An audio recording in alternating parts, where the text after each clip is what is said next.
Hi hello welcome to P S C tricks with Ammu.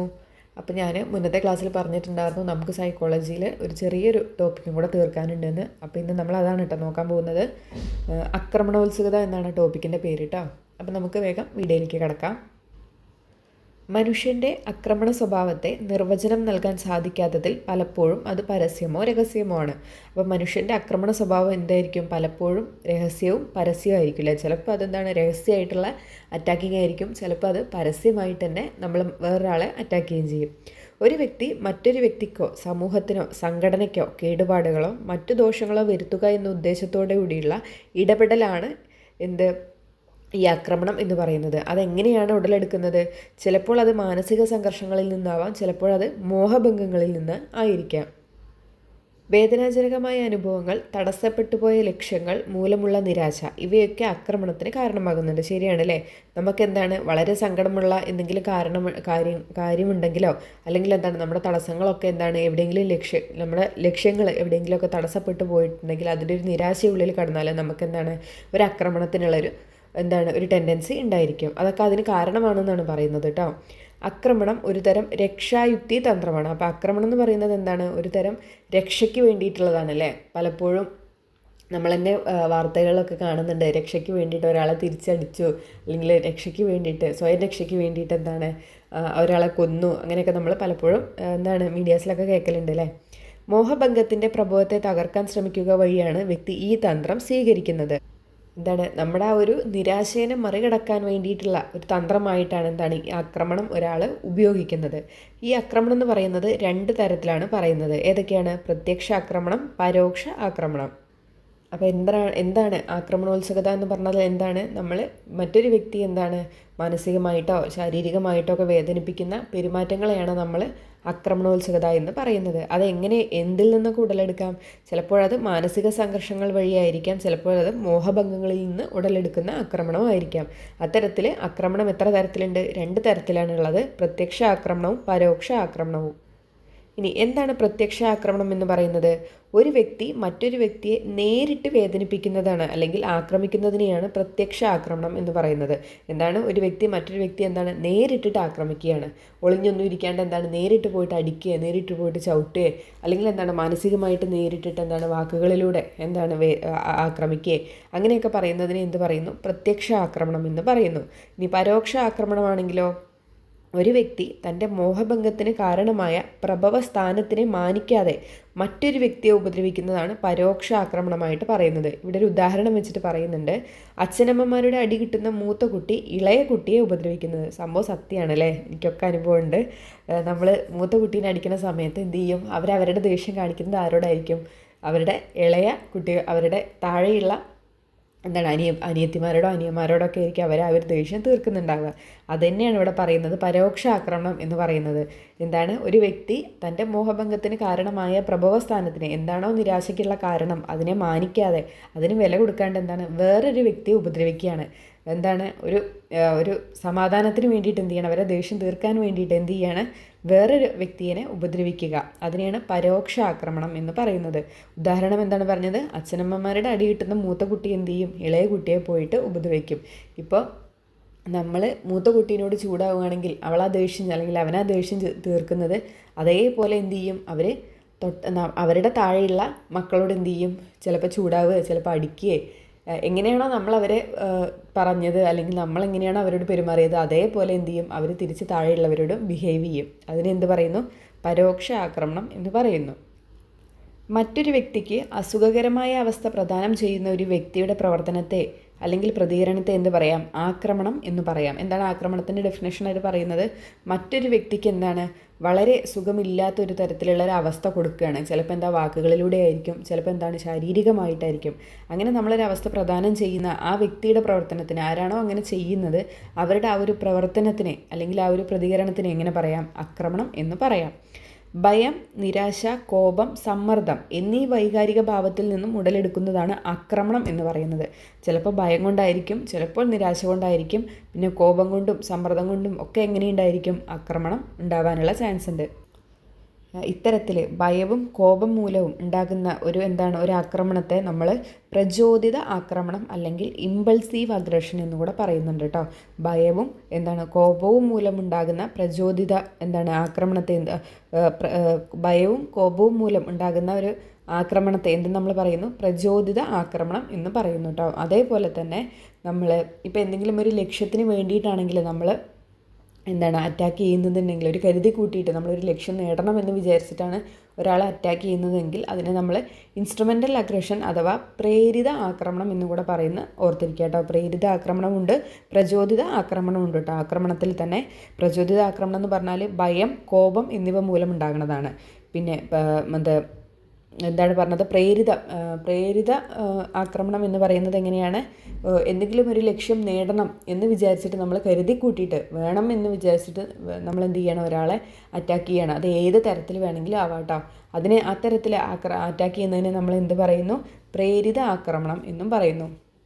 ഇപ്പം അതിന് ഈ മൂത്ത കുട്ടി ഇളയ കുട്ടിയുടെ കയ്യിലിരിക്കുന്ന എന്തെങ്കിലും ഒരു പാവയോ അല്ലെങ്കിൽ ഡോളോ, ഇപ്പം നേരെ തിരിച്ചു ആവാട്ടോ, അങ്ങനെ വേണം എന്നുണ്ടെങ്കിൽ ആ കുട്ടി എന്ത് ചെയ്യും? കരുതി കൂട്ടി അവൾക്ക് ആ പാവ വേണം, അതൊരു ലക്ഷ്യമാണ് ആ കുട്ടിയുടെ. അപ്പോൾ ആ കുട്ടി എന്ത് ചെയ്യും? കരുതി കൂട്ടി തരുന്നില്ല എന്നുണ്ടെങ്കിൽ ആ കുട്ടികളെ ഉപദ്രവിച്ചിട്ട് അത് നേടാൻ ശ്രമിക്കും. അവിടെ അതൊരു പ്രേരിത ആക്രമണമാണ്. മനസ്സിലാവുന്നില്ലേ? അതാണ് കേട്ടോ പറയുന്നത്. പ്രചോദിത ആക്രമണവും പ്രേരിത ആക്രമണവും.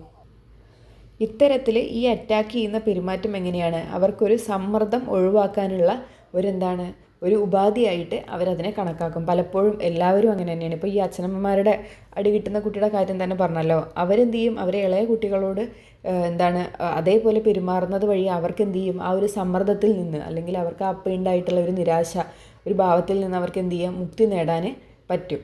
അതാണ് ഇവിടെ പറയുന്നത്.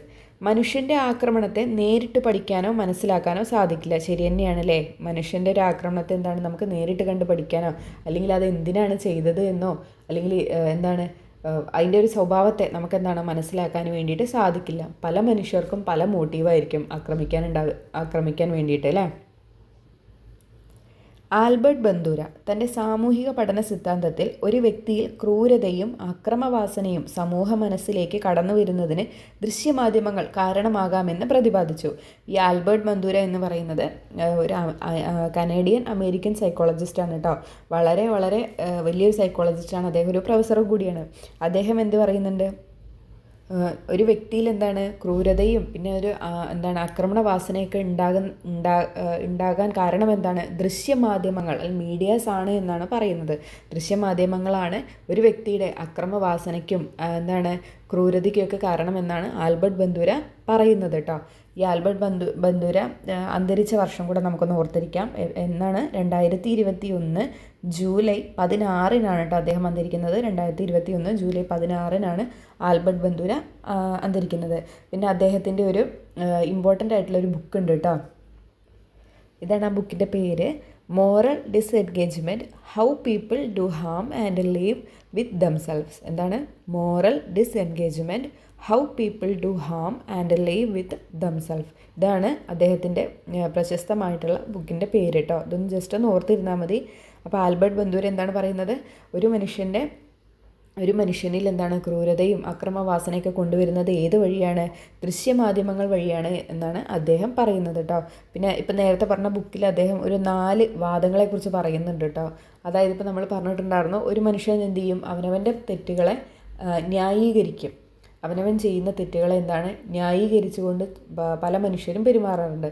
അത്തരത്തിൽ അങ്ങനെ ഉപയോഗിക്കുന്ന ഒരു 4 മനുഷ്യർ ന്യായീകരിക്കുന്ന അവരവരുടെ തെറ്റുകളെ ന്യായീകരിക്കുന്ന ഒരു 4 വാദങ്ങളെക്കുറിച്ചാണ് കേട്ടോ ആ ബുക്കിൽ പറഞ്ഞിട്ടുണ്ടായിരുന്നത്.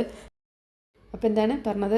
ദൃശ്യമാധ്യമങ്ങൾ. അപ്പോൾ മുഴുവനായിട്ടും നമുക്ക് എൻ്റെ ഒരു അഭിപ്രായത്തിൽ കേട്ടോ, മുഴുവനായിട്ടും ദൃശ്യമാധ്യമങ്ങളാണ് ഇതിന് കാരണമെന്നൊന്നും പറയാൻ പറ്റില്ല കേട്ടോ. ഒരു പകുതി ശതമാനം നമുക്ക് അങ്ങനെയാണെന്ന് പറയാൻ പറ്റും. അത്രേ പറ്റുള്ളൂ. കാരണം സിനിമ കണ്ടിട്ട് മോട്ടീവായിട്ട് കുറ്റകൃത്യങ്ങൾ ചെയ്യുന്നവരുമുണ്ട്. ഒരു കുറ്റകൃത്യം നടന്നിട്ട് അതിനെ സിനിമയാക്കുന്ന തരത്തിലും നമ്മൾ കാണാറുണ്ട്. അപ്പോൾ കൂടുതലായിട്ട് നമുക്ക് ദൃശ്യമാധ്യമങ്ങളാണ് എന്ന് പറയാൻ പറ്റില്ല. ഒരാളുടെ സിറ്റുവേഷനാണ് അയാൾ എങ്ങനെ മുന്നോട്ട് പോകുന്നത് എന്ന് തീരുമാനിക്കുന്നത്, അയാളുടെ ചിന്തകളാണ്. അപ്പോൾ അപ്പോൾ എന്താ പറയുക, അപ്പോൾ ദൃശ്യമാധ്യമങ്ങൾ എന്താണ് എൻ്റെ ഒരു അഭിപ്രായത്തിൽ പൂർണ്ണമായിട്ടും അങ്ങനെയല്ല കേട്ടോ. ഒരാളുടെ എന്താണ് ക്രൂരതയും അക്രമവാസനയൊക്കെ ഒരാളിലേക്ക് കുത്തിവെക്കുന്നത് തീർച്ചയായിട്ടും ദൃശ്യമാധ്യമങ്ങൾ പകുതി ശതമാനത്തോളം ഉണ്ട് കേട്ടോ. പകുതി ശതമാനം ഞാൻ സപ്പോർട്ട് ചെയ്യുന്നുള്ളൂ. ഇത് തൻ്റെ ബോബോ പരീക്ഷണ പാവയിലൂടെയാണ് അദ്ദേഹം തെളിയിച്ചത്. ഇങ്ങനെ എന്താണ് കുറ്റങ്ങളും ക്രൂരതയും അക്രമവാസനയൊക്കെ എന്താണ് ദൃശ്യമാധ്യമങ്ങൾ കാരണമാണ് അദ്ദേഹം ഉണ്ടാകുന്നത് എന്ന് പറഞ്ഞല്ലോ ഒരാൾക്ക്. അപ്പോൾ അത് തൻ്റെ ബോബോ പാവ പരീക്ഷണത്തിലൂടെയാണ് അദ്ദേഹം തെളിയിച്ചത് കേട്ടോ. ഈ ബോബോ പാവ എന്ന് പറയുന്നത് ഒരു അങ്ങോട്ട് അടിച്ചാൽ അത് അങ്ങോട്ട് താഴോട്ട് പോയിട്ട് വീണ്ടും ഇങ്ങനെ പൊന്തി തിരിച്ച് അതേപോലെ റിട്ടേൺ അടിക്കുന്ന ഒരു പാവയാണ് കേട്ടോ. നമ്മൾ ഗൂഗിളിലൊക്കെ ഒന്ന് സെർച്ച് ചെയ്ത് നോക്കിയാൽ കാണാം കേട്ടോ. ഒരു കോമാളി പോലുള്ള ഒരു പാവയാണത്. അപ്പോൾ അദ്ദേഹം ഒരു 36ഓളം ആൺകുട്ടികളെയും 36ഓളം പെൺകുട്ടികളെയൊക്കെ ഈ പഠനത്തിന് വിധേയമാക്കി. അപ്പോൾ ഒരു മുതിർന്ന ഒരാൾ ആ പാവേനെ ഉപദ്രവിക്കുന്നത് ആ കുട്ടീനെ കൊണ്ട് കാണിക്കുകയാണ്. മീൻസ് ചവിട്ടുക, ഇടിക്കുക, ചീത്ത പറയുക, അങ്ങനെ കാണിക്കുകയാണ്. എന്താണ് കാഷ്വലി കാണിക്കുകയാണ്, അല്ല നിർബന്ധിച്ചിട്ട് കൊണ്ടുപോയിട്ട് കാണിക്കുകയല്ല. അപ്പോൾ അത് കാണുന്ന ആ കുട്ടി കാണുമ്പോൾ എന്താണ് ആ പാവ തിരിച്ചൊന്നും പ്രതികരിക്കുന്നില്ല. മുതിർന്ന ആൾ അങ്ങനെ ചീത്ത പറഞ്ഞിട്ടോ അടിച്ചിട്ടൊക്കെ പോയി.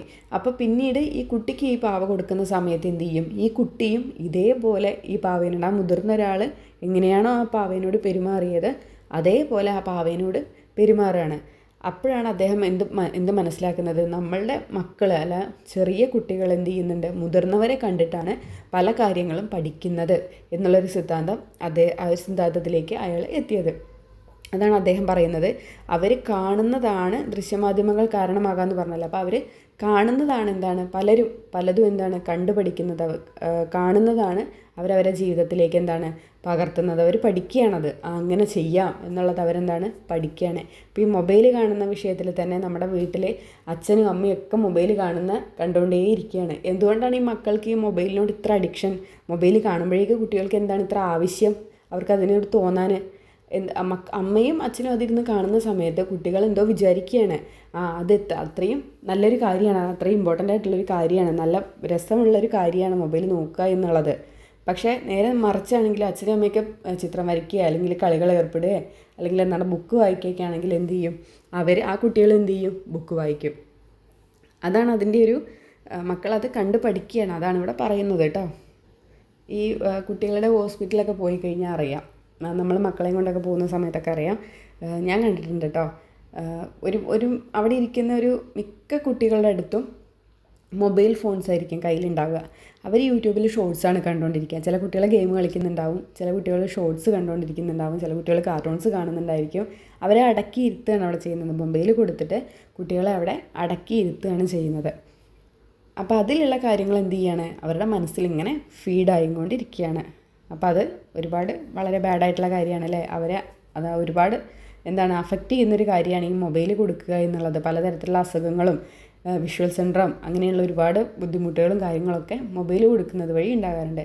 ഇപ്പോൾ ഈ വീഡിയോ കാണുന്ന ഒരുവിധപ്പെട്ട ആൾക്കാരൊക്കെ കൊടുക്കുന്നുണ്ടാവില്ലേ ചില സമയത്തൊക്കെ. പക്ഷേ ടി വിയും കേട് തന്നെയാണ്. പക്ഷേ മൊബൈലിനെക്കാട്ടിലും നല്ലത് നമുക്ക് എല്ലാവർക്കും കാണാൻ തരത്തിൽ ടി വി വെച്ച് കൊടുത്തിട്ട് എന്തെങ്കിലും നല്ല കാർട്ടൂൺസ്, ഒരുപാട് കാർട്ടൂൺസ് കാണാൻ പാടില്ലാത്ത കാർട്ടൂൺസ് ഉണ്ട്.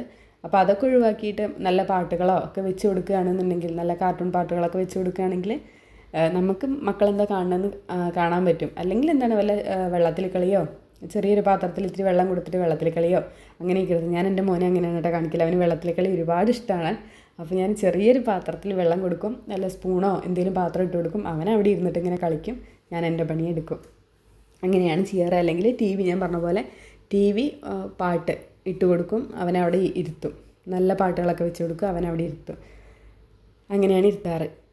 വേറൊരു ടോപ്പിക്കിലേക്ക് പോയില്ലേ. അപ്പോൾ നമ്മുടെ ആൽബർട്ട് ബന്ദൂരിനെ കുറിച്ചാണ് പറഞ്ഞത്. അദ്ദേഹം എന്താണ് പറഞ്ഞത്, ക്രൂരതയും അക്രമവാസനയും ദൃശ്യമാധ്യമങ്ങൾ വഴിയാണ് ഒരാളുടെ മനസ്സിലേക്ക് കടന്നു ചെല്ലുന്നത് എന്ന് പറഞ്ഞു. അദ്ദേഹം അത് തെളിയിച്ചത് ബോബോ പാവ എന്ന് പറഞ്ഞിട്ടുള്ള ഒരു പരീക്ഷണത്തിലൂടെയായിരുന്നു അല്ലേ. ഒരു വ്യക്തി തൻ്റെ ഇഷ്ടക്കുറവിൻ്റെ തോത് മറ്റൊരു വ്യക്തിയിലേക്ക് പ്രകടിപ്പിക്കുന്നതിനെ എന്താണ് പറയുന്നത്, ആക്രമണം എന്നാണ് പറയുന്നത്. ശരിയല്ലേ. ഒരു വ്യക്തി ചിലപ്പോൾ നോട്ടം കൊണ്ടായിരിക്കും, ചിലപ്പോൾ ഒന്ന് കൈ തട്ടിയിട്ടായിരിക്കും, ചിലപ്പോൾ നുള്ളിയിട്ടായിരിക്കും. അപ്പോൾ അയാളുടെ അനിഷ്ടം മറ്റൊരാളിലേക്ക് അയാൾ പ്രകടിപ്പിക്കുകയാണ്. അതിനെയാണ് ആക്രമണം എന്ന് പറയുന്നത്.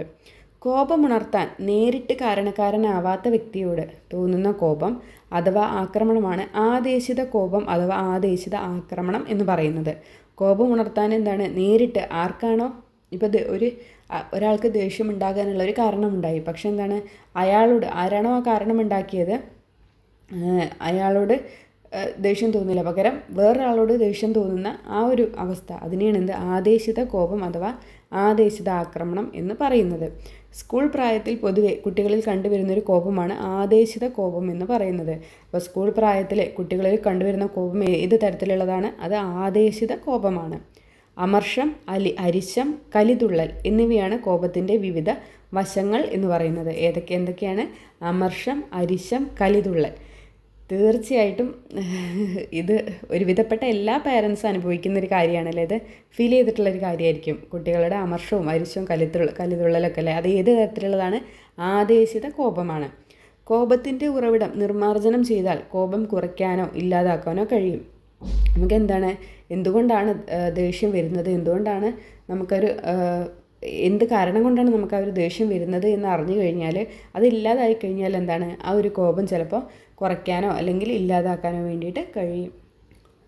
ആക്രമണോത്സുകത ഉള്ളവർ മറ്റുള്ളവർക്ക് പ്രയാസങ്ങൾ ഉണ്ടാക്കുന്നവനും തൻ്റെ തന്നെ പൂർണ്ണ വികാസം തടയപ്പെട്ടവനും ആയൊരു വ്യക്തിയാണ്.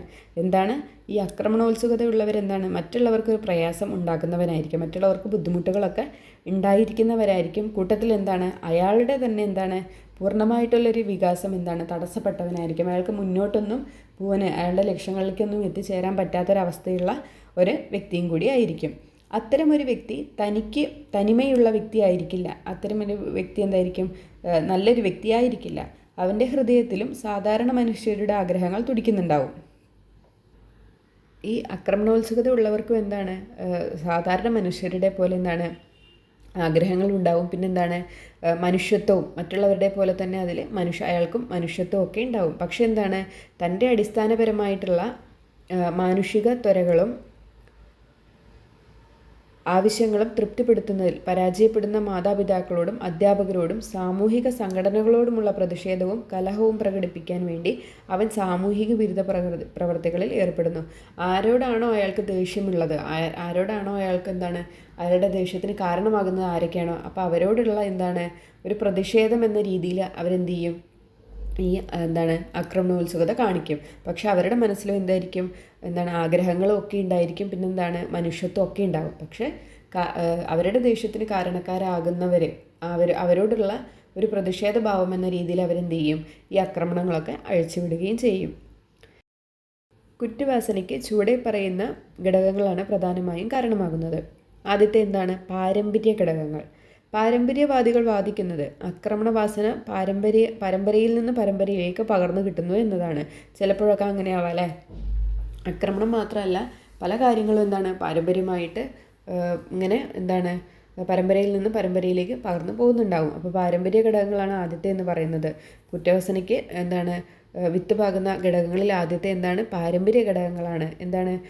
ആക്രമണവാസന പരമ്പരയിൽ നിന്ന് പരമ്പരയിലേക്ക് പകർന്നു കിട്ടുന്നു എന്നാണ് പറയുന്നത്. ഇനി ശരീരഘടനാ ഘടകങ്ങൾ. ശാരീരിക വൈകല്യങ്ങൾ വ്യക്തിയിൽ അധമ ചിന്ത വളർത്തുന്നു. അങ്ങനെ സ്വന്തം ബലഹീനതകൾക്ക് പകരം നിൽക്കാൻ വേണ്ടി അയാൾ എന്ത് ചെയ്യും? ആക്രമണങ്ങളിൽ ഏർപ്പെടാൻ വേണ്ടിയിട്ട് പ്രേരിതനാകും. ചില ആളുകൾക്ക് എന്തെങ്കിലും ശാരീരിക വൈകല്യങ്ങൾ ഉണ്ടെങ്കിൽ എന്ത് ചെയ്യും? അവർക്കത് മറ്റുള്ളവരെ പോലെ ആവാൻ കഴിയുന്നില്ല. അപ്പോൾ അവരെന്ത് ചെയ്യും? അവർക്കുള്ളിൽ ഒരു ആക്രമണ ചിന്ത വരും. അങ്ങനെ അവരെന്ത് ചെയ്യും? അയാളുടെ സ്വന്തം അയാളുടെ നെഗറ്റീവ് സൈഡായിട്ടുള്ളത്, അല്ലെങ്കിൽ അയാളുടെ ബലഹീനത, അതിന് വേണ്ടിയിട്ട് അയാൾ എന്ത് ചെയ്യും? അതിന് പകരം നിൽക്കാൻ വേണ്ടിയിട്ട് അയാൾ എന്ത് ചെയ്യും? ഈ ആക്രമണങ്ങളൊക്കെ ഏർപ്പെടാൻ വേണ്ടിയിട്ട് പ്രേരിതനാകും. അതാണ് ശരീരഘടനാ ഘടകങ്ങൾ കൊണ്ട് ഉദ്ദേശിക്കുന്നത്. നമ്മൾ ഏതോ ഒരു സിനിമയുണ്ട് കേട്ടോ, അങ്ങനെ വൈകല്യം അങ്ങനെ ആയിട്ട് ഒരു സൈക്കോ പടമാണ് രാക്ഷസൻ, അതങ്ങനെയാണ് തോന്നുന്നു. ആ ഒരു ടൈപ്പ് ഓഫ് ആണ്. അങ്ങനെ വില്ലനെ വേറൊരു ബോഡി സ്ട്രക്ചറാണ്. അപ്പോൾ എല്ലാവരെയും കളിയാക്കിയിട്ട് പിന്നെ എല്ലാവരെയും കൊല്ലുന്ന ആ ഒരു കഥയാണത് രാക്ഷസൻ എന്ന് പറയുന്നത് കേട്ടോ. എനിക്കിഷ്ടമല്ലാത്തൊരു സിനിമയാണത്. എനിക്കത് കണ്ട അന്നത്തെ ദിവസം എൻ്റെ ഉറക്കം പോവും. പിന്നെ മൂന്നാമത്തെ ഘടകം കുടുംബപരമായിട്ടുള്ള ഘടകങ്ങളാണ്. കലഹിച്ചു പിരിയുന്ന കുടുംബബന്ധം, അച്ഛനമ്മമാരുടെ കുറ്റകൃത്യങ്ങൾ, ദാരിദ്ര്യം, ഏകാന്തമായ കുടുംബ സാഹചര്യം, അച്ഛനമ്മമാരുടെ നിയന്ത്രണത്തിൻ്റെ അപര്യാപ്തത, സ്വാതന്ത്ര്യ നിഷേധം തുടങ്ങി കുടുംബ പ്രശ്നങ്ങൾ ആക്രമണവാസന വളർത്തുന്നു. അച്ഛനും അമ്മയൊക്കെ വേറെ പിരിയാണെന്നുണ്ടെങ്കിൽ വഴക്കടിച്ചിട്ട് വേർപിരിയുകയാണ് എന്നുണ്ടെങ്കിലും, അല്ലെങ്കിൽ അച്ഛനമ്മമാർ കുറ്റകൃത്യങ്ങൾ എന്തെങ്കിലും ചെയ്യുന്നുണ്ടെങ്കിലും, പിന്നെ എന്താണ് ദാരിദ്ര്യം, വളരെ കഷ്ടപ്പാട് അനുഭവിക്കുന്നവരാണെങ്കിലും, അല്ലെങ്കിൽ ഏകാന്തമായിട്ടുള്ളൊരു കുടുംബ സാഹചര്യമാണ്, അങ്ങോട്ടും ഇങ്ങോട്ടും മിണ്ടാനോ സംസാരിക്കാനോ ഒന്നും ആരും ഇല്ലാണ്ട് സ്വന്തം കാര്യം നോക്കി എന്താണ് അങ്ങനെ ഒരു ഏകാന്തമായിട്ടുള്ളൊരു കുടുംബ സാഹചര്യമാണെങ്കിലും, പിന്നെന്താണ് അച്ഛനമ്മമാരുടെ നിയന്ത്രണത്തിൻ്റെ അപര്യാപ്തത, അച്ഛനും അമ്മയൊക്കെ എന്താണ് ചില കാര്യങ്ങൾക്ക് മക്കൾക്ക് എന്ത് ചെയ്യാൻ നിയന്ത്രണം വെക്കുക തന്നെ വേണം. അങ്ങനെ ഇല്ലാത്തവർ, അങ്ങനെ നിയന്ത്രണം ഇല്ലാത്തവരും, പിന്നെന്താണ് സ്വാതന്ത്ര്യ നിഷേധം തുടങ്ങിയ, അപ്പോൾ നീ പുറത്തേക്ക് പോകരുത്, അങ്ങോട്ട് പോകരുത്, അവരോട് കൂട്ടുകൂടരുത്, ഇങ്ങോട്ട് ചിരിക്കരുത്, കളിക്കരുത്, അങ്ങനെയുള്ള സ്വാതന്ത്ര്യ നിഷേധം തുടങ്ങിയ കുടുംബ പ്രശ്നങ്ങൾ മൂലവും എന്താണ് ഈ അക്രമവാസന വളരാൻ വേണ്ടിയിട്ട് കാരണമാകുന്നത് എന്നാണ് കുടുംബപരമായ ഘടകങ്ങളിൽ പറയുന്നത്. ഇപ്പോൾ ഒരുപാട് വില്ലന്മാരെ സിനിമകളൊക്കെ ശ്രദ്ധിച്ചറിയാം, ഒരുപാട് വില്ലന്മാരെ എങ്ങനെയാണ് ഉണ്ടാക്കുന്നത്, ഈ ഒരു കുടുംബപരമായിട്ടുള്ള എന്തെങ്കിലും ഒരു കാരണം വെച്ചിട്ടാണ് അവർ ആ വില്ലൻ വേഷത്തിലേക്ക് അവരെത്തുന്നത്. അവരുടെ ചെറുപ്പകാലം കാണിക്കുന്ന സമയത്ത് അങ്ങനെയാണ് കാണിക്കുക. ഒന്നുകിൽ അച്ഛനമ്മമാരുടെ വഴക്കടിച്ച് വിരിയുന്നതോ, അല്ലെങ്കിൽ അച്ഛനമ്മമാർ കുറ്റകൃത്യം ചെയ്തിട്ടോ, ഇപ്പോൾ ഈ പറഞ്ഞ കാര്യങ്ങളൊക്കെ നമുക്ക് നോക്കാനുള്ളത് ഈ കുട്ടികളുടെ ആക്രമണവാസനയൊക്കെ ഒഴിവാക്കാൻ വേണ്ടിയിട്ട് അധ്യാപകർക്ക് സ്വീകരിക്കാൻ പറ്റുന്ന പരിഹാര നടപടികളെക്കുറിച്ചാണ് കേട്ടോ. മക്കളെ മനസ്സിലാക്കാനും അവരുടെ അടിസ്ഥാന ആവശ്യങ്ങളും പ്രേരണകളും സാക്ഷാത്കരിക്കുന്നതിന് അനുകൂലമായ സാഹചര്യങ്ങൾ സൃഷ്ടിക്കുന്നതിൻ്റെ ആവശ്യം ബോധ്യപ്പെടുത്താനും വേണ്ടി മാതാപിതാക്കൾക്ക് പ്രബോധനം നൽകാൻ വേണ്ടിയിട്ട് പറ്റും. എന്താണ് അവരുടെ അടിസ്ഥാന ആവശ്യങ്ങൾ, അതൊക്കെ നിറവേറ്റി കൊടുക്കണം. പിന്നെന്താണ് അവർക്കൊരു നല്ലൊരു സാഹചര്യം, അവർക്ക് വീട്ടിൽ നല്ലൊരു സന്തോഷകരമായിട്ടുള്ളൊരു സാഹചര്യം ഉണ്ടാക്കി കൊടുക്കാനും അതിൻ്റെയൊക്കെ ആവശ്യം എന്താണെന്നുള്ളത് എന്താണ് മാതാപിതാക്കളോട് പറഞ്ഞു കൊടുക്കാൻ വേണ്ടിയിട്ട് പറ്റും. പിന്നെന്താണ് കുട്ടികളെ ചീത്ത കൂട്ടുകെട്ടിൽ നിന്നും സാമൂഹ്യ വിരുദ്ധമായിട്ടുള്ള പരിസ്ഥിതികളിൽ നിന്നും അകറ്റി നിർത്താൻ വേണ്ടിയിട്ടും അധ്യാപകർക്ക് പരിഹാര നടപടികൾ ഉൾക്കൊള്ളാവുന്നതാണ്. വിദ്യാഭ്യാസ സമ്പ്രദായവും വിദ്യാലയ പരിസ്ഥിതിയും ആരോഗ്യകരവും ആസ്വാദികരവുമാക്കാനും അവർക്ക് ചെയ്യാൻ വേണ്ടിയിട്ട് പറ്റും. എന്താണ് വിദ്യാഭ്യാസ സമ്പ്രദായവും വിദ്യാലയ പരിസ്ഥിതിയൊക്കെ എന്താണ് സന്തോഷകരമായിട്ടുള്ളതും വളരെ ആസ്വദിക്കുന്ന തരത്തിലുള്ളതും മാറ്റിയിട്ട് എടുക്കാൻ വേണ്ടിയിട്ട് അവർക്ക് പറ്റും. ചില എന്താണ് പഠിപ്പിക്കുന്ന ടീച്ചേഴ്സും സാറുമാരൊക്കെ ഉണ്ടാവും, ഭയങ്കര സ്ട്രിക്റ്റ് ആയിരിക്കും അല്ലേ, പഠിക്കാൻ പറഞ്ഞാൽ പഠിക്കണം, ചിരിയോ കളിയോ ഒന്നും ഉണ്ടാവില്ല. പക്ഷേ ഇപ്പോൾ കുറേയൊക്കെ അതിൽ നിന്നൊക്കെ വ്യത്യാസമാണെന്ന് തോന്നുന്നു കേട്ടോ. ഞാനൊക്കെ പഠിക്കുന്ന സമയത്ത് ഭയങ്കര സ്ട്രിക്റ്റ് ആയിരുന്നു കേട്ടോ. അതിൽ ചുരുക്കം ചിലർ മാത്രം നല്ല കമ്പനി ആയിരിക്കും, ബാക്കിയുള്ളവരൊക്കെ ഭയങ്കര സ്ട്രിക്റ്റ് ആയിരിക്കും. പക്ഷെ ഇപ്പോൾ മോള് പഠിക്കുന്ന സ്കൂളിലൊക്കെ വളരെ ഭയങ്കര എന്താണ് ഹാപ്പി ആയിട്ടുള്ള ടീച്ചേഴ്സാണ്, നമ്മളോടൊക്കെ നല്ല രീതിയിൽ പെരുമാറുന്ന നല്ല സ്വഭാവമുള്ള ടീച്ചേഴ്സാണ് കേട്ടോ എല്ലാവരും. മോൾക്കും സ്കൂൾ ഒരുപാട് ഹാപ്പി ആയിട്ടുള്ളൊരു സ്ഥലമാണ്. അപ്പോൾ അങ്ങനെയൊക്കെ എന്താണ് വിദ്യാലയങ്ങളൊക്കെ സൂപ്പറാക്കിയിട്ട് അല്ലെങ്കിൽ ഹാപ്പി ആക്കി വെക്കാൻ വേണ്ടിയിട്ടൊക്കെ എന്താണ് അധ്യാപകർക്ക് പരിഹാര നടപടികൾ ഉൾക്കൊള്ളാം. സംഘകേളികൾ, സംഘമത്സര കളികൾ, സ്കൗട്ടിങ്, സാമൂഹിക സേവന പ്രവർത്തനങ്ങൾ, സംഘപ്രവർത്തനങ്ങൾ എന്നിവ സംഘടിപ്പിക്കുക. ഇപ്പോൾ ഒരുപാട് സ്കൂളുകളിലുണ്ടല്ലേ ഈ സ്കൗട്ട്, ഗൈഡ് എന്നൊക്കെ പറഞ്ഞിട്ട്, ഞാനുണ്ടായിരുന്നു കേട്ടോ ഗൈഡിന്. അപ്പോൾ അങ്ങനെയുള്ള സന്നദ്ധ സംഘടനകളിലൊക്കെ NCC അതുപോലെയുള്ള സന്നദ്ധ സംഘടനകളിലൊക്കെ ഉള്ള കുട്ടികൾക്ക് എന്തായിരിക്കും ഒരു ബോധം, ഒരു മൂല്യം, അവരുടെ ഒരു ജീവിതത്തിനെക്കുറിച്ചുള്ള അല്ലെങ്കിൽ അവരുടെ പെരുമാറ്റത്തെക്കുറിച്ചുള്ള ഒരു മൂല്യം അവർക്ക് മനസ്സിലാക്കാൻ വേണ്ടിയിട്ട് പറ്റുമെന്നുള്ളതാണ്. അപ്പോൾ അത്തരത്തിൽ ഇങ്ങനെയുള്ള കാര്യങ്ങളൊക്കെ സംഘടിപ്പിക്കാൻ വേണ്ടിയിട്ട് അധ്യാപകർക്ക് നടപടി എടുക്കാൻ വേണ്ടിയിട്ട് പറ്റും. കുട്ടികൾക്ക് അനുയോജ്യമായിട്ടുള്ള പ്രവർത്തനങ്ങൾ നൽകി അവരുടെ അധികോർജ്ജവും വികാരങ്ങളും ഉദാത്തീകരിക്കാൻ വേണ്ടിയിട്ട് അധ്യാപകർക്ക് പറ്റും. പല കുട്ടികളും പല ടൈപ്പ് കുട്ടികളായിരിക്കില്ല, പലർക്കും പല കാര്യങ്ങളിലായിരിക്കും താല്പര്യമുണ്ടായിരിക്കുക. അപ്പോൾ അതൊക്കെ അറിഞ്ഞിട്ട് അവർക്ക് അനുയോജ്യമായിട്ടുള്ള പ്രവർത്തനങ്ങളൊക്കെ കൊടുത്ത് അവരുടെ ഊർജ്ജത്തെയും വികാരങ്ങളെയൊക്കെ നല്ല രീതിയിൽ മാറ്റിയെടുക്കാൻ വേണ്ടിയിട്ട് പറ്റും. സാൻമാർഗികവും മതപരവുമായ പ്രവർത്തനങ്ങളിലൂടെ സൂപ്പർ ഈഗോയും മനോഭാവങ്ങളും മൂല്യബോധവും വികസിപ്പിക്കാൻ വേണ്ടിയിട്ടും അവർക്ക് നടപടിയെടുക്കാൻ പറ്റും. അവരുടെ മതപരമായിട്ടുള്ളതും നല്ല മാർഗത്തിലൂടെയുള്ള കാര്യങ്ങളിലൂടെയൊക്കെ, മതപരമായിട്ടുള്ളതെന്ന് പറഞ്ഞാൽ പലരും പല മതത്തിലായിരിക്കും വിശ്വസിക്കുന്നുണ്ടാവുക എന്ന് കരുതിയിട്ട് പരസ്പരം പോരടിക്കാനോ അല്ലെങ്കിൽ കണ്ടാൽ പരസ്പരം വിദ്വേഷം കലർന്ന രീതിയിൽ സംസാരിക്കാനോ അല്ലെങ്കിൽ പെരുമാറാനോ അങ്ങനെയൊന്നും ഇല്ലാണ്ട് അതിനെയൊക്കെ ഒഴിവാക്കിയിട്ട് സൂപ്പർ ഈഗോയും മനോഭാവങ്ങളും മൂല്യബോധവും ഒക്കെ വികസിപ്പിക്കാൻ വേണ്ടിയിട്ടും അവർക്ക് ഓരോ നല്ല നല്ല കാര്യങ്ങളൊക്കെ പറഞ്ഞു കൊടുക്കാൻ വേണ്ടിയിട്ടൊക്കെ പറ്റും. ഈ നല്ല നല്ല മനോഭാവങ്ങൾ കുട്ടികളിൽ വളർത്തിയെടുക്കാൻ വേണ്ടിയിട്ട് അവർക്ക് പരിഹാര നടപടികളൊക്കെ സ്വീകരിക്കാൻ വേണ്ടിയിട്ട് പറ്റും. അപ്പോൾ ഇത്രയാണ് പരിഹാര നടപടികൾ, അധ്യാപകർക്ക് സ്വീകരിക്കാൻ പറ്റുന്ന പരിഹാര നടപടികളിൽ ഇവിടെ കൊടുത്തിട്ടുള്ളത് കേട്ടോ. ആക്രമണവാസന ഒഴിവാക്കാൻ വേണ്ടിയിട്ടാണ് കേട്ടോ. ഇപ്പോൾ അധ്യാപകർക്ക് മാത്രമല്ല നമുക്ക് നമ്മുടെ വീട്ടിൽ നമ്മുടെ മക്കളും ആക്രമണവാസന ഒഴിവാക്കാൻ വേണ്ടിയിട്ട് നമുക്ക് ഒരുപാട് കാര്യങ്ങളൊക്കെ ചെയ്യാൻ വേണ്ടിയിട്ട് പറ്റും കേട്ടോ. ഞാൻ എൻ്റെ ഒരു ഫ്രണ്ട് ഉണ്ടായിരുന്നു. ഫ്രണ്ടിൻ്റെ സിസ്റ്റർ സൈക്കോളജിസ്റ്റാണ് കേട്ടോ. അപ്പോൾ അതിങ്ങനെ പറയുന്ന കേൾക്കാം. അവരിങ്ങനെ ഇങ്ങനെ സംസാരിക്കുന്ന സമയത്ത്, വീടിൻ്റെ അടുത്താണ്, അപ്പോൾ അവരിങ്ങനെ സംസാരിക്കുന്ന സമയത്ത് പറയും, ഈ ചില കുട്ടികൾ അവർ പാരൻസ് കുട്ടികളെ കൊണ്ടുവരികയാണ്, കൗൺസിലിങ്ങിന് വേണ്ടിയിട്ട് കൊണ്ടുവരികയാണ്. കുട്ടികൾ വീട്ടിൽ മിണ്ടുന്നില്ല, കുട്ടികൾ സംസാരിക്കുന്നില്ല, പഴയതുപോലെ എല്ലാവരോടും പെരുമാറുന്നില്ല, പഴയതുപോലെ ഒന്നിനോടും താല്പര്യമില്ല എന്നൊക്കെ പറഞ്ഞിട്ട് കൊണ്ടുവരികയാണ്. ചിലപ്പോൾ ഒരു 14 വയസ്സ് 12 വയസ്സൊക്കെ പ്രായം ഉണ്ടാവുള്ളൂ. അപ്പോൾ ഒന്ന് ആലോചിച്ച് നോക്ക്, ആ കുട്ടികളുടെ മനസ്സിൽ എത്രത്തോളം ഒരു സങ്കടം ഉണ്ടായിട്ടായിരിക്കുക ആ കുട്ടികൾ അങ്ങനെ മാറിപ്പോയിട്ടുണ്ടായിരിക്കുക. നമ്മുടെ കാര്യം എന്ന് ആലോചിച്ച് നമുക്കൊരു ചെറിയ സങ്കടം വന്നു കഴിഞ്ഞാൽ നമ്മുടെ മനോനില ചില സമയത്ത് ആകെ മാറിപ്പോവില്ല. അങ്ങനെ ഇഷ്ടമുള്ള ആളുകളിൽ നിന്നാണെങ്കിൽ പ്രത്യേകിച്ച്. അപ്പോൾ പിന്നെ ചെറിയ മക്കളുടെ കാര്യമൊക്കെ ഒന്ന് ആലോചിച്ച് നോക്കുക. അവരെത്രത്തോളം ഒരു സങ്കടം അനുഭവിച്ചിട്ടായിരിക്കും അവർ ആ തരത്തിലൊന്ന് മാറിയിട്ടുണ്ടാവുക. ഇനിയിപ്പോൾ നേരെ മറിച്ച് എല്ലാവരെയും ഉപദ്രവിക്കുന്ന കുട്ടികളാണെങ്കിൽ എല്ലാവരെയും ചീത്ത വിളിക്കുക, എല്ലാവരും ഉപദ്രവിക്കുക, എന്തിനും വാശി പിടിക്കുക, അത്തരത്തിലൊക്കെ ചിലപ്പോൾ കാരണം എന്തായിരിക്കും? എന്തെങ്കിലും ബുദ്ധിമുട്ടുകളായിരിക്കും അവർക്കുണ്ടാകുന്നത്, ചിലപ്പോൾ സങ്കടങ്ങളായിരിക്കും അത്തരത്തിൽ അവരെ നടക്കാൻ വേണ്ടിയിട്ട്, അങ്ങനെ ആ തരത്തിൽ അവരെ ഇങ്ങനെ ചെയ്യാൻ വേണ്ടിയിട്ടൊക്കെ പ്രേരിപ്പിക്കുന്നുണ്ടാവുക. അപ്പോൾ അതിൻ്റെയൊക്കെ കാരണം നമുക്ക് പാരൻസിന് മനസ്സിലാക്കാവുന്നതേ ഉള്ളൂ. നീ അവിടെ കിടന്ന് കരഞ്ഞോ, നിനക്കത് കിട്ടില്ല എന്ന് പറഞ്ഞാൽ കുട്ടി ഒച്ചത്തിൽ കരയും അല്ലേ. അതിന് പകരം വേറെ എന്തെങ്കിലും കാണിച്ചു കൊടുത്തിട്ട് ജസ്റ്റ് ഒന്ന് ശ്രദ്ധ തിരിക്കുകയോ അല്ലെങ്കിൽ കുറച്ച് നേരം സംസാരിക്കുകയോ നല്ല നല്ല പാട്ടുകൾ പാടിക്കൊടുക്കുക, അങ്ങനെയൊക്കെ ചെയ്താൽ ചിലപ്പോൾ അത് അങ്ങനെയും ചിലപ്പോൾ ആ കുട്ടികളുടെ വാശിയും ദേഷ്യമൊക്കെ അങ്ങനെയൊന്നും മാറിപ്പോവും. അങ്ങനെ മാറ്റാണ്ട് നീ അങ്ങനെ കരഞ്ഞു, എനിക്കൊരു കുഴപ്പമില്ല എന്ന രീതി പറഞ്ഞാൽ ആ കുട്ടി എന്ത് ചെയ്യും? എല്ലാ കാര്യത്തിനും അനാവശ്യമായിട്ട് കരഞ്ഞുകൊണ്ടേയിരിക്കും, പിടിവാശി കാണിക്കും. പുറത്തൊരു സ്ഥലങ്ങളിൽ പോയാലും എന്ത് ചെയ്യും? ആ കുട്ടി അത് തന്നെയായിരിക്കും ചെയ്യാൻ പോകുന്നത്. അപ്പോൾ നമുക്ക് പാരൻസിന് എന്ത് ചെയ്യാൻ പറ്റും? ഒരു വ്യക്തിയെ ഒരു വ്യക്തിയെ കുടുംബത്തിൽ നിന്നാണ് ആദ്യം ഒരു വ്യക്തിക്ക് അവരെ മുന്നോട്ടുള്ള ജീവിതത്തിനുള്ള ആശയങ്ങളും ഇപ്പോൾ പറഞ്ഞതുപോലെ തന്നെ പ്രവർത്തനങ്ങളൊക്കെ മുന്നോട്ട് ചെയ്യാനുള്ള പ്രവർത്തനങ്ങളൊക്കെ ലഭിക്കുകയുള്ളൂ. അപ്പോൾ നമുക്ക് കുടുംബങ്ങളിൽ നിന്ന് തുടങ്ങാം അല്ലേ. നല്ല നല്ല കാര്യങ്ങൾ മക്കൾക്ക് മുന്നിൽ നല്ല നല്ല കാര്യങ്ങൾ ചെയ്തു കൊടുക്കുക. അച്ഛനും അമ്മയും പരസ്പരം വഴക്കടിക്കാണ്ടിരിക്കുക. അച്ഛനെ അമ്മ കുട്ടികളുടെ മുന്നിൽ വെച്ചിട്ട് ചീത്ത പറയാണ്ടിരിക്കുക. തിരിച്ചും അതേപോലെ തന്നെ അമ്മേനെ അച്ഛനെന്ത് ചെയ്യുക? കുട്ടികളുടെ മുന്നിൽ ചീത്ത പറയാണ്ടിരിക്കുക. ഗ്രാൻഡ് പാരൻസ് ഉണ്ടെങ്കിൽ അവരോട് സ്നേഹത്തോടെ പെരുമാറുക. അവർക്ക് സഹായങ്ങൾ ചെയ്തു കൊടുക്കുന്നത് പോലെ കുട്ടികളുടെ മുമ്പിൽ നമ്മൾ ചെയ്തു കൊടുക്കുന്ന സഹായങ്ങൾ കുട്ടികളുടെ മുന്നിൽ കാണിക്കുക. ഇങ്ങനെയൊക്കെ ചെയ്തു കഴിഞ്ഞാൽ എന്ത് ചെയ്യും? അവർക്കും ആ ഒരു അവരും നമ്മൾ ചെയ്യുന്ന അതേ പ്രവൃത്തി തന്നെയാണ് കോപ്പി ചെയ്യുകയും പറയുകയും ചെയ്യുക. മോശമായിട്ടുള്ള വാക്കുകൾ കുട്ടികളുടെ മുന്നിൽ യൂസ് ചെയ്യാണ്ടിരിക്കുക. അവരൊക്കെ അത് കോപ്പി ചെയ്യും. വേറെ എപ്പോഴെങ്കിലും ഒരു സാഹചര്യത്തിൽ എന്ത് ചെയ്യും? അവരത് പറയുകയും ചെയ്യും.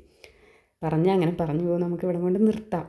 അപ്പോൾ നമ്മുടെ ആക്രമണോത്സുകത എന്നുള്ള ടോപ്പിക്ക് നമ്മളിവിടെ കംപ്ലീറ്റ് ആക്കിയിട്ടുണ്ട് കേട്ടോ. ഇനി സൈക്കോളജിയിൽ ചെറിയ ടോപ്പിക്ക് എടുക്കാനുണ്ട്. വളരെ ചെറിയൊരു ടോപ്പിക്കാണ്. അതങ്ങനെ ക്വസ്റ്റ്യൻസ് ഇതുവരെ ചോദിച്ച് കണ്ടിട്ടില്ല. എന്നാലും ഞാൻ ജസ്റ്റ് ഒന്നത് ക്ലാസ് എടുത്ത് തരാം കേട്ടോ ഇത് കഴിഞ്ഞിട്ട്. അപ്പോൾ ഇന്നത്തെ ക്ലാസ് എല്ലാവർക്കും ഇഷ്ടമായെന്ന് വിചാരിക്കുന്നു. ഇഷ്ടമാവുകയാണെങ്കിൽ ഒന്ന് ലൈക്ക് ചെയ്യാനും പിന്നെ നിങ്ങളുടെ അഭിപ്രായങ്ങൾ എന്ത് തന്നെയാണെങ്കിലും കമൻറ്റ് ചെയ്യാനും മറക്കരുത് കേട്ടോ. ഇനിയിപ്പോൾ നിങ്ങൾക്ക് നമ്മുടെ ഏതെങ്കിലുമൊക്കെ ചാപ്റ്റർ SCRT ചാപ്റ്റർ വേണമെന്നുണ്ടെങ്കിൽ ഒന്ന് കമൻറ്റ് അറിയിച്ചാൽ മതി കേട്ടോ. ഞാനത് ടെലിഗ്രാം ഗ്രൂപ്പിലിടാം. ഇനി നിങ്ങൾക്ക് അങ്ങനെ വേണ്ടാന്നുണ്ടെങ്കിൽ എന്ത് ചെയ്യാൻ എന്നറിയോ? നമ്മുടെ ഗൂഗിളിൽ കയറിയിട്ട് ന്യൂ SCRT ടെക്സ്റ്റ് ബുക്ക് ഒന്ന് അടിച്ചു കൊടുത്തു കഴിഞ്ഞാൽ നമുക്ക് എന്ത് ചെയ്യാം? അതിൽ എല്ലാം കിട്ടുന്നുണ്ടാവും കേട്ടോ. ചിലതിൽ ആഡ് കണ്ടിട്ട് വേണം തോന്നുന്നു നമുക്കത് ഡൗൺലോഡ് ചെയ്തെടുക്കാൻ പറ്റുള്ളൂ. അപ്പോൾ അങ്ങനെയൊക്കെ അതിൽ നോക്കിക്കഴിഞ്ഞാൽ കിട്ടും കേട്ടോ. സെർച്ച് ചെയ്ത് കൊടുത്താൽ അതിൽ കിട്ടും കേട്ടോ. പ്രത്യേകിച്ച് 9ാം ക്ലാസ്സിലെയും 10ാം ക്ലാസ്സിലെയും ഹിസ്റ്ററി, അതുപോലെ തന്നെ സോഷ്യൽ സയൻസ്, ഹിസ്റ്ററി അല്ല സോഷ്യൽ സയൻസിലെ ടെക്സ്റ്റ് ബുക്കൊക്കെ എല്ലാം വളരെ നല്ല, നമ്മൾ പഠിക്കുന്ന നമ്മുടെ സിലബസിലുള്ള എല്ലാം വളരെ നന്നായിട്ടുള്ള പോയിൻറ്റുകൾ ഉൾക്കൊണ്ടിട്ടുള്ള ടെക്സ്റ്റ് ബുക്കാണ് കേട്ടോ 9ലെയും 10ലെയും എന്ന് പറയുന്നത്. പിന്നെ ബയോളജി നമ്മൾ 10ാം ക്ലാസ്സിലെയും 9ാം ക്ലാസ്സിലെയും നോക്കുകയാണെന്നുണ്ടെങ്കിൽ അത്യാവശ്യം നമ്മുടെ റാങ്ക് ഫയൽ നമുക്ക് നോക്കേണ്ട ആവശ്യമില്ല. അത്യാവശ്യം എല്ലാ കാര്യങ്ങളും അതിൽ തന്നെ ഉണ്ട് കേട്ടോ. ക്വസ്റ്റ്യൻസ് വരുന്നതും അതും തന്നെയാണ് കേട്ടോ. പുതിയ SCRT 10th ബയോളജിയിൽ നിന്നാണ് ഒരുപാട് ക്വസ്റ്റ്യൻസ് വന്നിട്ടുള്ളത് കേട്ടോ. ഇയറൊക്കെ ചോദിക്കുന്നത് അതിൽ നിന്നാണേ. ഇനി നമുക്കധികം ദിവസമില്ല. അപ്പോൾ എല്ലാവരും നന്നായിട്ട് പഠിക്കുക. ഓൾ ദ ബെസ്റ്റ് കേട്ടോ എല്ലാവർക്കും. കിട്ടുന്ന സമയം മാക്സിമം യൂസ് ചെയ്യുക കേട്ടോ. ഒരിക്കലും സമയം പാഴാക്കാണ്ടിരിക്കുക. ഇത്ര ദിവസം കൂടി കഴിഞ്ഞാൽ നമുക്ക് എക്സാമാണ്. പിന്നെ നമുക്ക് മെയിൻ എക്സാമും കൂടിയാണ്. അപ്പോൾ ഇനി നമുക്ക് ഈ ഒരു സമയം ഒരിക്കലും തിരിച്ച് കിട്ടില്ല എന്നുള്ളൊരു ബോധം എല്ലാവർക്കും ഉണ്ടാവട്ടെ കേട്ടോ. അപ്പോൾ താങ്ക് യു.